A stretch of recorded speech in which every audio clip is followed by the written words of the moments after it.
Kung isa po kayo sa higit na 1.85 million po na empleyado po ng ating gobyerno, good news! Ayan, mas maaga nyo na po matatanggap ang inyong holiday bonus at may dagdag pa kayong 5,000 cash gift. O, di ba? So kung kayo po ay parang 13th month ito, di ba? Ito yung kanilang holiday gift. So kinumpirma yan po ng Malacanang kahapon, Martes, sa pamamagitan po ng ating Palace Press Officer na si Yuse Claire Castro. Sabi po niya, nakahanda na daw.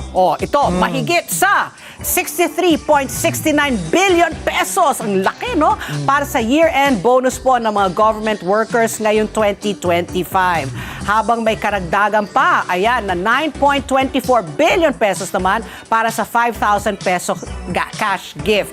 So base po sa paliwanag po ng Department of Budget and Management, final na daw ito sa ilalim ng Budget Circular number 2024-3. Kaya sa unang payroll pa lang po ng Nobyembre, may papalabas na po ang kanilang mga bonus at cash gift. Sana all! 13th month and may karagdagan pang 5,000.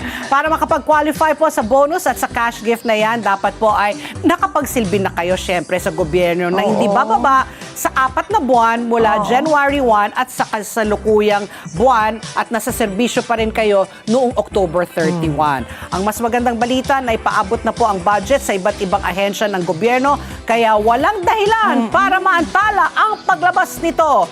Isang maagang regalo ito ng pamahalaan para sa mga lingkod bayan dahil ano pa nga ba ang pinakamagandang sorpresa kung hindi ang maramdaman ang pasasalamat at paglingap ng bayan sa inyong serbisyo. Ayan, dyan maganda ilagay yung ating mga bilyong-bilyon piso. Diba? So meron talaga silang holiday gift plus cash gift.